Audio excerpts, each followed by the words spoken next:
இந்த வாக்கியத்துக்கெல்லாம் சொந்தக்காரங்களா இருக்கிற நம்ம ஹீரோஸ் ஆபீஸ்லயும் சரி ரொம்ப பிஸியா தான் இருப்பாங்க. வீட்லயும் டிவி செல்லுன்னு ஃபுல் டைம் ஸ்பெண்ட் பண்ணிட்டே இருப்பாங்க. அப்படிப்பட்ட அவங்க பிஸியான நேரத்துல கூட நமக்கு நம்ம கூட செலவழிச்சு இந்த ஃபங்க்ஷனை நம்ம கூட சந்தோஷமா செலிப்ரேட் பண்ணிருக்க நம்ம ஹீரோஸை வெல்கம் பண்றேன்.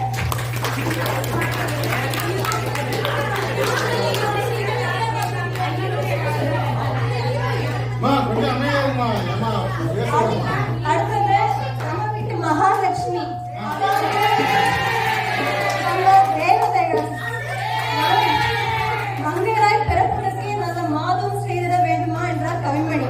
அப்படிப்பட்ட பொறுமையின் சிகரம், அன்பின் சூற்று, ஆற்றலின் பிறப்பிடம், குடும்பத்துக்கு உயிர் மூச்சு, தாயாய் சேயாய் துணைவியாய் இருந்த குடும்பத்தையே ஆளும் சக்தி வாய்ந்த இந்த சிங்கம் பெண்களையும்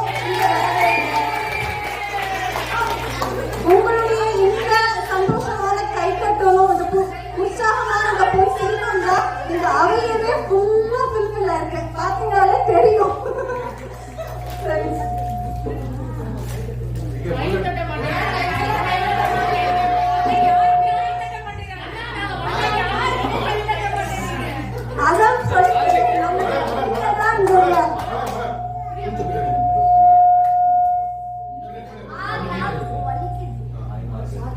அதான் சொல்றீங்க, பெண்கள் தான் வீட்லயும் சரி எந்த நிகழ்ச்சியும் சரி உற்சாகம் பண்ணி கை தட்டி நம்ம குழந்தைகள் எல்லாரும் ஊக்குவிக்கிறது நம்ம தான். சரி, இரவு வானில் அழகின் நட்சத்திரத்தை போல நம் வாழ்க்கையும் சரி இந்த நிகழ்ச்சிக்கும் அழகின் நட்சத்திரங்களாக முன்னாடி உட்கார்ந்துருக்க நம்ம குழந்தைங்க அவங்களுடைய திறமைகள், ஆடல் பாடல் பேச்சு எல்லாத்தையுமே இங்க கொண்டு வந்து நம்ம திறமையில காட்டி வந்திருக்காங்க. அவங்களையும் நான் வெல்கம் பண்றேன். புதுசா வந்திருக்க சக ராஜ்குமார் அவருடைய ஃபேமிலியையும் நான் வரவேற்கிறேன். இன்னைக்கு வந்து ஜூன் 5 உலக சுற்றுச்சூழல் தினமா கொண்டாடுறோம். நம்ம குழந்தைகளை வந்து இன்னைக்கு டெக்னாலஜிக்கு ஏற்ற மாதிரி நல்லா படிக்க வைக்கிறோம். அது நம்ம கடமை. அதே மாதிரிதான் இன்னைக்கு சுற்றுச்சூழலையுமே சரி நம்மளை பாதுகாத்து அவங்களுக்கு கொடுக்கணும். அதுவும் நம்மளுடைய கடமை தான். சரிங்களா?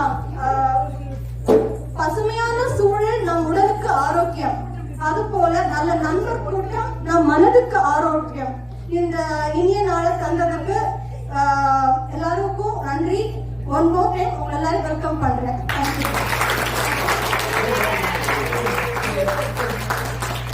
நம்ம சைடுல ஒரு ஸ்ட்ராங்கா கைத்தட்டல் கொடுத்துடலாம். ஜென்ஸ் சைடு நமக்கெல்லாம் அந்த பொறாமை கிடையாது இல்லையா? அவங்க சொல்லிட்டு போறாங்க. ஆனா ரைட்டுமா பேசுனதுல வந்துக்கிறாங்க, ரொம்ப ஓவரா தான் இருந்துச்சு. சரி, போதும்.